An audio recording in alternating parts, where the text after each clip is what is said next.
پاکستان کی اسٹیبلشمنٹ بھی رائے صاحب اپنی موو کوئی نئی نہیں دکھائے گی اور کوئی نئی چال نہیں چلے گی، اور اس کے ساتھ ساتھ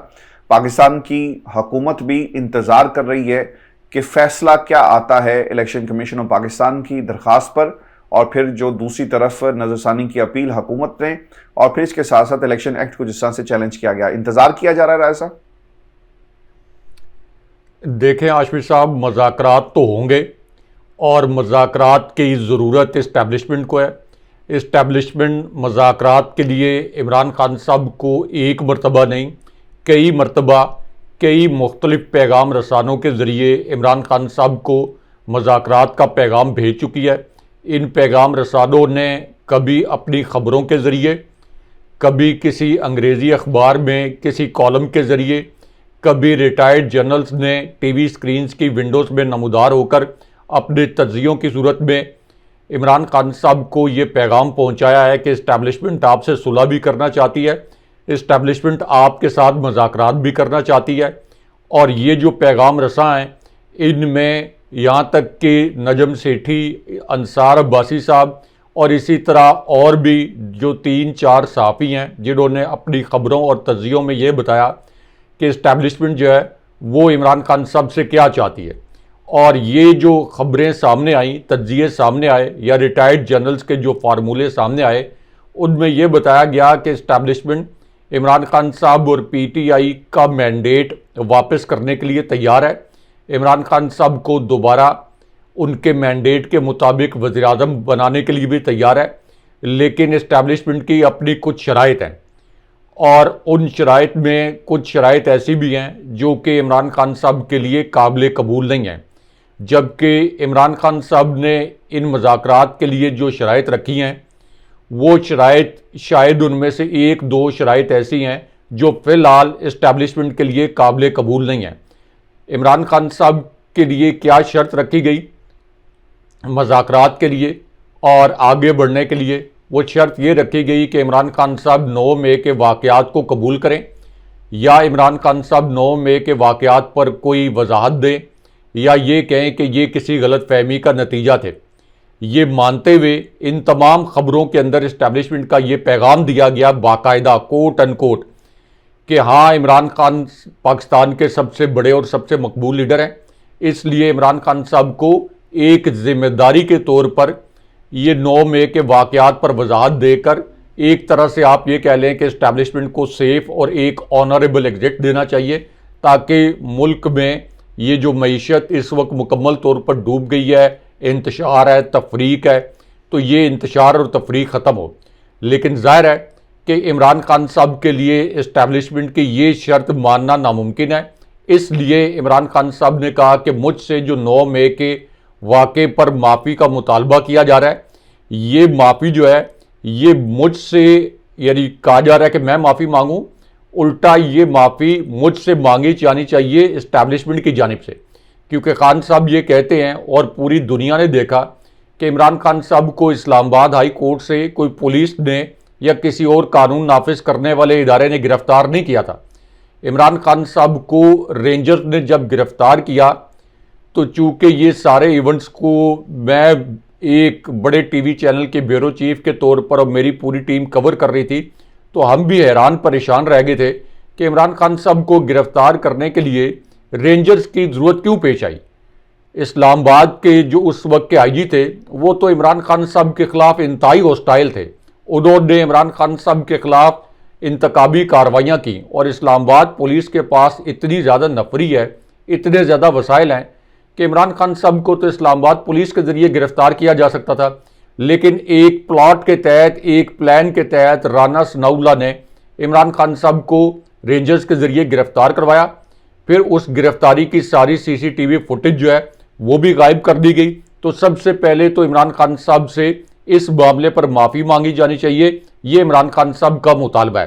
اس کے بعد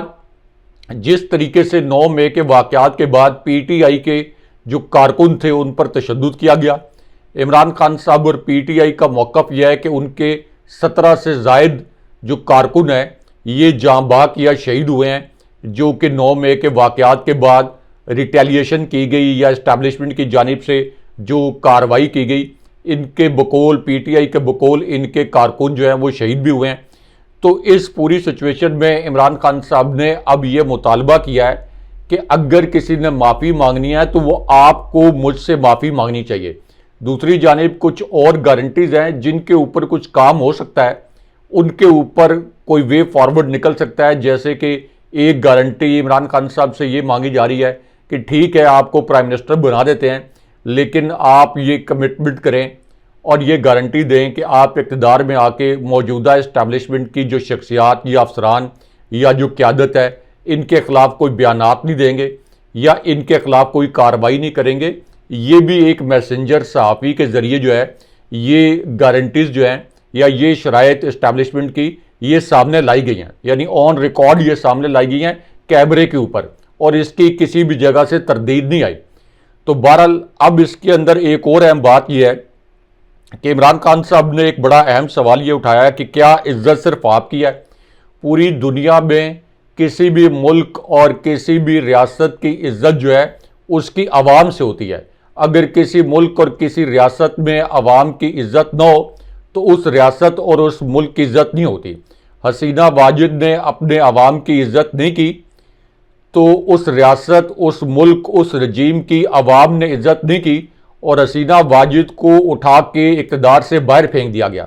یہی سب کچھ سری لنکا میں ہوا. جب لوگوں کی پلس پر سری لنکا کے حکمرانوں نے ہاتھ نہیں رکھا, اپنے عوام کی عزت نہیں کی, تو لوگوں نے ان کے معاملات سے اٹھا کے ان کو باہر پھینک دیا اور پھر جو سری لنکا کے حکمران تھے ان کو فوجی جہازوں میں فرار ہونا پڑا. یہی سب کچھ ہمارے ہمسائے ملک افغانستان میں ہو چکا ہے. یہی سب کچھ عرب سپرنگ کے دوران بھی ہو چکا ہے. تو اس لیے عوام کو عزت دینا بڑا ضروری ہے. اور عوام کو عزت کیسے دی جا سکتی ہے؟ عوام کو عزت اس صورت میں دی جا سکتی ہے کہ عوام نے جس بھی پارٹی کو ووٹ دیا ہے عوام کا مینڈیٹ تسلیم کیا جائے. اگر عوام کے مینڈیٹ پر آدھی رات کو ڈاکہ مارا جائے, عوام کو ووٹ ڈالنے کا حق نہ دیا جائے, وہ جان پر کھیل کر دہشت گردی کے مقدمات اپنے اوپر دائر کروا کے بھی وہ اگر ووٹ ڈالیں اور ان کا ووٹ پی ٹی آئی کے بیلٹ باکس سے اٹھا کے زبردستی نون لیگ کے بیلٹ باکس میں ڈال دیا جائے, تو اس کا مطلب ہے کہ آپ عوام کی توہین کر رہے ہیں, آپ عوام کو بے عزت کرنے کی کوشش کر رہے ہیں. تو وہ ملک اور وہ ریاست قائم ہی نہیں رہ سکتی جو اپنے عوام کی عزت نہ کرے. تو اس لیے سب سے زیادہ جو عزت ہے وہ عوام کی ہوتی ہے, اور اس وقت عوام کی یہ کٹ پتلی حکومت جو ہے یہ توہین کر رہی ہے. تو اس لیے عمران خان صاحب کا جو میسج ہے یہ بڑا لاؤڈ اینڈ کلیئر ہے. اور اگین یہ جو عمران خان صاحب نے مذاکرات کی بات کی تھی یہ اس وجہ سے کی تھی کہ اسٹیبلشمنٹ کی جانب سے یہ انیشیٹو لیا گیا تھا. عمران خان صاحب تو ہر روز مقبول سے مقبول تر ہو رہے ہیں. تمام سرویز یہ بتا رہے ہیں کس کی ساکھ پر اس وقت سوالات کھڑے ہو رہے ہیں اس کٹپتلی حکومت کی. بالکل آپ ٹھیک کہہ رہے ہیں. ایک دوسری چیز جو ہوئی ہے نا, میں آج عطا تارڑ کو سن رہا تھا اور انہیں رائے صاحب جواب تیار کرنے کے لیے نا تقریباً 2 دن لگے ہیں. پارلیمنٹ کے فلور کے اوپر گوہر صاحب نے یہ کہا کہ بھاگنا کیسے ہے, شیخ حسینہ واجد کو شہباز شریف فون کر کے پتہ کر لے. اس کا جواب بھی آج انہوں نے دیا. اور عطا تارڑ یہ کہتے ہیں کہ آپ نے شیخ مجیب کو اپنا ہیرو قرار دیا, آج اس کے بتوں کو گرایا جا رہا ہے. رائے صاحب بت تو خیر گری جانے چاہیے. جب کوئی بت جس کا بن جاتا ہے نا اور اس کو آپ ایسے ہیرو کے طور پر پیش کریں جو اپنے غلط فیصلوں کو قوم پر مسلط کرے, یہ ایک ڈیفرنٹ سٹوری بن جاتی ہے. شیخ مجیب بنگلہ دیش اور عوامی لیگ کے جو 1971 میں جو انہیں مینڈیٹ دیا اس کا احترام نہیں کیا گیا. اگر ان کے خاندان کا کوئی بندہ 16 سال اقتدار پہ قابض ہو, فوج کے ساتھ مل کر الیکشن کے اندر ریگنگ اور جس طرح سے ہم نے ڈکٹیٹرشپ دیکھی ہے بنگلہ دیش میں, یہ عوام پھٹ پڑی اور پھر آخرکار اس کا ایک ریئیکشن آیا. آپ اپنے اپوزیشن لیڈرز کو جیل میں ڈالتے ہیں. 16 برس آپ نے خالدہ ضیاء کو جیل میں رکھا, پھر بعد میں نظر بند بھی کر دیا. یہ جمہوریت میں نہیں ہوتا. اور یہ اس فیصلوں کے خلاف حکومت کے حسینہ واجد کی جو پالیسیز تھی اس کے خلاف آئی. لیکن اب جس کو عمران خان نے عوامی لیگ کے مجیب الرحمان صاحب کی جو گفتگو کی توڑ مروڑ کر عطا تارڑ صاحب پیش کر رہے ہیں. اور وہ کیا کہتے ہیں؟ وہ یہ کہتے ہیں کہ ملکی اور بین الاقوامی صورتحال پر چہمغیاں ہو رہی ہیں. 1971 کے حوالے سے سیاسی پوائنٹ سکورنگ کی گئی. بنگلہ دیش اور الیکشن ترمیمی ایکٹ 2024 پر بات ہونی چاہیے. الیکشن ترمیمی ایکٹ 2024 پارلیمنٹ کے دونوں ایوانوں سے منظور ہوا. آئین کے مطابق آزاد امیدوار 3 دنوں کے اندر جائے گا کسی بھی جماعت کے اندر. پھر وہ یہ بھی کہتے ہیں کہ شیخ مجیب کو آپ نے ہیرو بنایا, اپنا موازنہ شیخ مجیب سے کیا, یو ٹرن لینا بانی پی ٹی آئی کا وتیرہ ہے. سر شیخ مجیب سے کیا واقعی عمران خان نے اپنا موازنہ کیا؟ عمران خان تو نشاندہی کرتے رہے کہ اس ملک کے اندر ایسٹ پاکستان اور ویسٹ پاکستان عوام نے فیصلہ دیا, آپ ان کے فیصلے کو قبول نہیں کریں گے, تو پھر یہی کچھ ہونا تھا جو 1971 میں پاکستان کے ساتھ ہوا. میرے خیال میں تو رائے صاحب یہاں پر تو ایک کمپیریزن یہ بھی ہوا کہ عمران خان قائد اعظم کے بعد اگر کوئی مقبول ترین شخصیت ہے وہ عمران خان ہے, اس خطے کی کوئی مقبول ترین شخصیت ہے عمران خان ہے, بلکہ اگر مسلم امہ کی کوئی اس وقت اس پریزنٹ ایج کی کوئی مقبول ترین شخصیت ہے وہ عمران خان ہے. اور یہ مقبولیت رائے صاحب دنیا کے 130 مختلف اخبارات, جریدوں اور انٹرنیشنل نیوز پیپرز کے اندر اور ٹیلی ویژن پروگرامز کے ٹاک شوز کے اندر ہم نے اس مقبولیت کے حوالے سے سرویز بھی دیکھے. یہ ایسی مقبولیت ہے جسے عمران خان جن کے حصے میں آئی, دنیا کے بڑے بڑی سپر پاورز کے جو ہیڈز ہیں ان کے پاس بھی یہ مقبولیت نہیں ہے. اور اس کو اب آپ شیخ مجیب کے ساتھ کمپیئر کر رہے ہیں. حکومت کو اتنی دیر کیوں لگی اس کا جواب دینے کے لیے؟ ایسی باتیں سوچ سمجھ کر, فوٹیجز نکال کر جس میں شیخ مجیب کے بت گرائے جائے تھے رائے صاحب, وہ ہم نے ٹیلی ویژن سکرینز پر دیکھے. تیاری کی جا رہی تھی کہیں پر بیٹھ کر کسی میڈیا سیل کے اندر کسی بیربل سے مشورے کے بعد کہ شیخ مجیب کے بیانی کو انہی کے خلاف استعمال کرو. دیکھیں, ایک تو جو مینڈیٹ تھا وہ شیخ مجیب کا تھا, وہ حسینہ واجد کا نہیں تھا. اور شیخ مجیب کا یہ مینڈیٹ نہیں تھا کہ حسینہ واجد آ کے 16 سال جو ہیں وہ پھر ڈکٹیٹر بن جائیں, انسانی حقوق کی خلاف ورزیاں کریں اور اس کے بعد جو ہے وہ بدترین طریقے سے اپوزیشن کو کچل دیں اور الیکشن میں ریگنگ کروائیں. یہ ایسا ہی ہے. کل جس طرح خان صاحب کے بچے اگر اقتدار میں آ جائیں اور 16 سال اقتدار میں بیٹھے رہیں. جی ہاں, بالکل اسی طرح جیسے بھٹو صاحب ایک وقت میں بہت مقبول تھے, عمران خان صاحب تو بھٹو صاحب سے کئی گنا زیادہ مقبول ہیں. لیکن بھٹو صاحب جب مقبول تھے اور ان کو ایک مخصوص حد تک مینڈیٹ ملا تھا, تو اب کیا یہ کہا جائے گا کہ آصف علی زرداری بھٹو صاحب کے مینڈیٹ کے نام پہ لوٹ مار کا اور لوٹ کھسوٹ کا بازار گرم کر کے رکھیں؟ پیپلز پارٹی جو کہ اپنی لوٹ مار اور لوٹ کھسوٹ کی وجہ سے اندرون سندھ کے کچھ شہروں تک محدود ہو گئی ہے, اور وہاں بھی ایک انہوں نے نظام بنا رکھا ہے دھاندلی کا جس کی وجہ سے وہ سندھ کی حکومت لے اٹھتے ہیں. تو کیا اس کو جسٹیفائی کیا جا سکتا ہے کہ بھٹو صاحب کے پاس جو ایک مخصوص مینڈیٹ تھا اس کے نام پر آصف علی زرداری کی لوٹ کھسوٹ کو جائز قرار دے دیا جائے؟ تو یہ انٹائرلی جو 2 ڈفرنٹ میٹر ہیں. جس مینڈیٹ کی شیخ مجیب کے پاس مینڈیٹ کی بات کی جا رہی ہے وہ ایک ازلی حقیقت ہے, اس تاریخی اور زمینی حقیقت کو کوئی بدل نہیں سکتا ہے. لیکن حسینہ واجد نے جو ظلم ڈھائے, جو آمریت کا مظاہرہ کیا, جو اپنے عوام کے اوپر تشدد کروایا, ان کو دہشت گرد قرار دلوایا, اس کو اس طرح سے جسٹیفائی نہیں کیا جا سکتا کہ آج سے 54 سال پہلے شیخ مجیب کے پاس مینڈیٹ تھا تو حسینہ واجد کو یہ سب کچھ کرنے کا اختیار تھا. دوسری بات یہ ہے کہ یہ جو عطا اللہ تارڑ نے اپنے پیر پر کلاڑی ماری اور یہ کہا کہ بنگلہ دیش کے لوگوں نے عزم اور حوصلہ دکھایا ہے اور بنگلہ دیش کے لوگ باہر نکلے ہیں, تو جو ریزنز ہیں بنگلہ دیش کے لوگوں کے باہر نکلنے کی, وہ تمام ریزنز اس وقت پاکستان میں بنگلہ دیش سے 1000 گنا زیادہ شدت کے ساتھ موجود ہیں. یعنی وہاں پہ بھی ریگڈ الیکشن کروائے گئے. یہ عطا اللہ تارڑ جس حکومت کی نمائندگی کر رہے ہیں یہ بھی ریگڈ الیکشن کے نتیجے میں یہ اقتدار میں آئے. وہاں پہ جو ریگڈ الیکشن ہوا وہ اتنے بڑے پیمانے پر ریگڈ نہیں ہوا تھا جتنے بڑے پیمانے پر اس الیکشن میں دھاندلی کی گئی. یعنی 8 فروری 2024 کے الیکشن میں جتنا ظلم اور جبر پچھلے 2 سال میں پی ٹی آئی پر جو پاکستان کی سب سے بڑی پارٹی تھی, جتنا جبر ان 2 سالوں میں ان کے اوپر کیا گیا ہے, اتنا جبر حسینہ واجد نے پچھلے 6 سال میں اپنے مخالفین پر نہیں کیا. تو حسینہ واجد کے دور میں تو بنگلہ دیش نے ترقی بھی کی, یہ شریف خاندان کے دور میں تو یہ ہمارا ملک 1 انچ بھی آگے نہیں بڑھا, اور پچھلے 2 سال میں انہوں نے معیشت کو مکمل طور پر ڈبو دیا, 5.97% سے 0.2% پہ لے آئے. تو یہ تو لوگ ان کے خلاف نکلنے چاہیے. یہ تو بلکہ اپنے لوگوں کو کہہ رہے ہیں کہ ہاں نکلو ہمارے خلاف کیونکہ ہم حسینہ واجد سے بھی بدتر ہیں. نہیں، اس میں ایک چیز ہمیں ایڈ کر لیتے ہیں. آج پاکستان کے سابق وزیر اعظم شاہد خاقان عباسی صاحب نے کہا کہ یہاں پر جو آئی پی پیز لگائی گئی وہ ان کا پلان تھا، یعنی حکومت کا پلان تھا کہ آئی پی پیز لگائیں، اور پھر ٹیرف بھی انہوں نے مقرر کیا. باہر سے ہمیں نہیں کوئی کسی نے زور دیا تھا کہ بھئی یہ ٹیرف ہوگا، اور پھر آئے صاحب ڈالر میں پیمنٹس ہوں گی. یہ بھی ان کی حکومت کا پورا جو ہے یہ ایک پلان تھا. بنگلہ دیش ماڈل تو پاکستان میں نہیں آ سکا یا بن سکا، لیکن رائے صاحب بنگلہ دیش ماڈل کے حوالے سے کیا جو بنگلہ دیش میں جس طرح سے ماڈل موجود تھا سیاست کا، آپ کو لگتا ہے کہ بنگلہ دیش ماڈل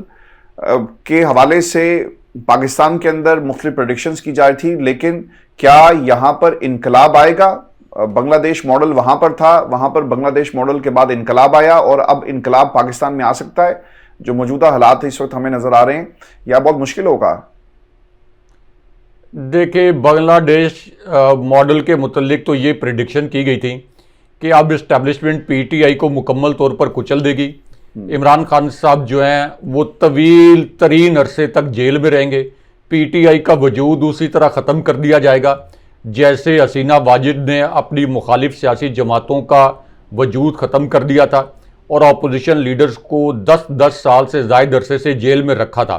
اور اس کے بعد حسینہ واجد نے کچھ عرصے تک یہ بنگلہ دیشی ماڈل کی جو بات کی جا رہی تھی کہ معیشت کو آگے لے جانے میں کامیاب ہو گئی تھی، لیکن یہاں پہ یہ بنگلہ دیشی ماڈل ایک نشان عبرت بن گیا. یہ اس لیے نشان عبرت بن گیا کہ ایک تو تاریخ میں پہلی مرتبہ اسٹیبلشمنٹ جس جماعت کو کچلنا چاہ رہی تھی وہ جماعت اپنے اصل سٹرینتھ سے 10 گنا زیادہ اسٹرانگ بن کر سامنے آ گئی. اس کے باوجود کہ اس کے جتنے بھی فرنٹ رنر اور بڑے بڑے امیدوار تھے یا تو ان کو نااہل کروا دیا گیا یا ان کو جیل میں ڈال دیا گیا یا ان کو پارٹی چھوڑنے پر مجبور کر دیا گیا. لیکن اس کے باوجود عمران خان صاحب نے جس نو آموز کو بھی ٹکٹ دیا وہ بھی الیکٹیبل بن گیا اور اسٹیبلشمنٹ کے لیے وبال جان بن گیا. اور یہ سارے چہرے جو آپ کو دکھائی دے رہے ہیں جو فارم 45 کے مطابق جیتے ہیں یا بعد میں جو کہ بڑی محدود تعداد میں جن کی جیت کو تسلیم کر کے قومی اسمبلی میں جانے دیا گیا ہے، ان میں سے بہت سے نو آموز چہرے ہیں. تو اس کا مطلب یہ ہے کہ عمران خان صاحب نے جس پر ہاتھ رکھا وہ الیکٹیبل بن گیا. تو عمران خان صاحب اور پی ٹی آئی کو بنگلہ دیش کے ماڈل پر کچلنے کی ہر قسم کا جبر استعمال کرنے کے باوجود کوشش ناکام ہو گئی اور عمران خان صاحب اور پی ٹی آئی پہلے سے زیادہ توانا اور مضبوط بن کر ابھرے. تو اس لیے بنگلہ دیشی ماڈل کا کیا انجام ہوا ہے وہ حسینہ واجد کے انجام سے سب کو پتہ چل گیا ہے، اور اس سے یہ بھی پتہ چل گیا کہ اب شریف خاندان کا، زرداری خاندان کا اور اس کٹ پتلی حکومت کا کیا انجام ہوگا، جس کے متعلق عمر ایوب یہ کہتے ہیں کہ ان کو تو فرار ہونے کے لیے ہیلی کاپٹر بھی نہیں ملے گا. عمر ایوب نے کچھ اور بھی اہم باتیں کی ہیں، لیکن سپریم کورٹ سے بھی 2-3 اہم خبریں ہیں، وہ بھی ذرا ہمارے ویورز کو بتائیں اور ان کے متعلق بھی اہم انفارمیشن ہم شیئر کریں اپنے ویورز کے ساتھ. رائے صاحب، سپریم کورٹ آف پاکستان سے جو 2 امپورٹنٹ خبریں آئی ہیں، ایک تو جو پاکستان تحریک انصاف ہے اس نے باقاعدہ طور پہ الیکشن ایکٹ کو چیلنج کر دیا ہے. بیرسٹر گوہر نے الیکشن ایکٹ ترمیمی بل کے خلاف آئینی درخواست سپریم کورٹ آف پاکستان میں دائر کی. سلمان اکرم راجہ کی وساست سے آرٹیکل 184(3) کی درخواست سپریم کورٹ میں دائر کی گئی ہے، جس میں الیکشن ترمیمی ایکٹ کو کالعدم قرار دینے کی استدعا کی گئی ہے. قومی اسمبلی کا اجلاس جو ہوا اور پھر جس طرح سے اسے پاس کروایا گیا کثرت رائے سے، اس کو بھی بنیاد بنایا گیا، اور یہ آئین سے کس طرح متصادم ہے، ریٹروسپیکٹیو ایلیمنٹ اس کا ذکر کیا گیا، اور پھر سپریم کورٹ اور آئین اور اسلام آباد ہائی کورٹ کی جورسڈکشن کو جس طرح اس پہ نشانہ بنایا گیا، اس کو بھی بنیاد بنا کر اسے چیلنج کیا گیا ہے. لیکن رائے صاحب، دوسری جو خبر ہے وہ ہے مخصوص نشستیں. الیکشن کمیشن نے بھی نظر ثانی اپیل دائر کر دی ہے، اور اس میں جو استدعا کی گئی ہے اس کے نکات بنیادی جو اس میں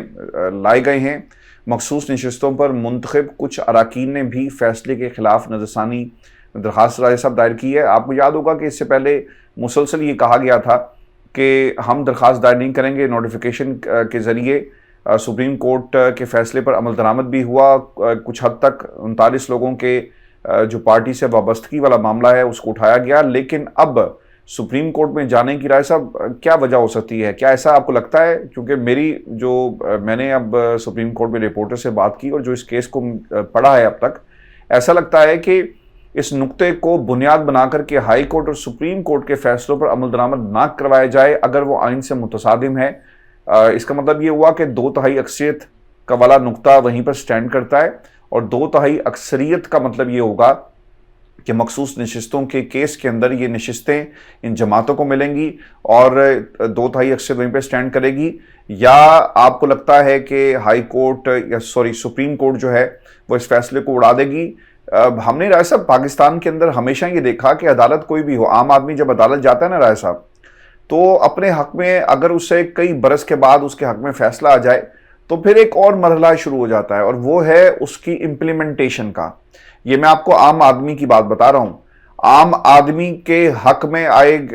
جو فیصلے آتے ہیں، اگر ان پر عمل درآمد ریاست نہیں کرواتی یا عدالتیں نہیں کروا سکتی، تو رائے صاحب یہاں پر 11 ججز کے فیصلے پر ہمیں اب یہی سچویشن نظر آ رہی ہے۔ 11 ججز کوئی کسی عام عدالت کے نہیں ہیں، کسی پنچایت کے یہ 11 سرپنچ نہیں ہیں جنہوں نے ایک فیصلہ دیا اور سب لوگوں کو ماننا پڑے گا۔ یہ سپریم کورٹ پاکستان کے 11 ججز ہیں جن کے فیصلے کو نہ ماننے کے لیے سارا راستہ ہموار کیا جا رہا ہے۔ کچھ لوگ یہ بھی کہہ رہے ہیں، اسلام آباد میں میری 2 کورٹ رپورٹر سے بات ہوئی ہے اور وہ یہ کہتے ہیں کہ یہ قاضی صاحب کو ایکسٹینشن دینے کا ایک پلان ہے، اور مخصوص نشستوں کے اوپر اگر آپ ان کی نظر ثانی اپیل نہیں لگاتے تو انہوں نے یہ سارے کا سارا کام اس لیے بھی کیا کہ اگر ادھر سے کوئی درخواست آئے گی تو وہ بھی نہیں لگے گی، اور اگر لگے گی تو ججز کے پاس ایک جو انہوں نے پوزیشن اپنی دی ہے کہ ہم چھٹیوں کے بعد لگائیں گے۔ تو پوائنٹ یہ ہے رائے صاحب کہ supreme court of Pakistan under attack ہے۔ سپریم کورٹ آف پاکستان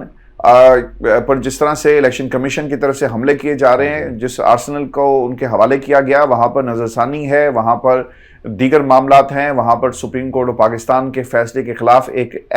ترمیمی بل ہے جس کے ذریعے supreme court of Pakistan and 11 جو ججز ہیں دے آر انڈر اٹیک۔ دیکھیں اس کے اندر بھی 2 اہم خبریں ہیں۔ ایک تو یہ جو الیکشن ایکٹ ترمیمی بل کا معاملہ ہے جس کو تحریک انصاف نے سپریم کورٹ میں چیلنج کیا ہے، اور یہ ظاہر ہے کہ الیکشن ایکٹ ترمیمی بل اس لیے لایا گیا کہ پی ٹی آئی کو جو 78 نشستیں فل کورٹ نے دی، یہ 78 نشستیں پی ٹی آئی کو الاٹ نہ ہوں اور جسٹس فائز عیسیٰ کی ایکسٹینشن کی راہ ہموار ہو جائے، اور خواجہ آصف کے بقول کہ ہم نے اس ترمیم کے ذریعے فوجی افسران کو بھی ایکسٹینشن دینی تھی۔ لیکن اس کے اندر ایک ٹوسٹ یہ ہے کہ اس کے اوپر جو بینچ بننا ہے، فی الحال یہ بینچ بنانا ہے 3 رکنی کمیٹی نہیں،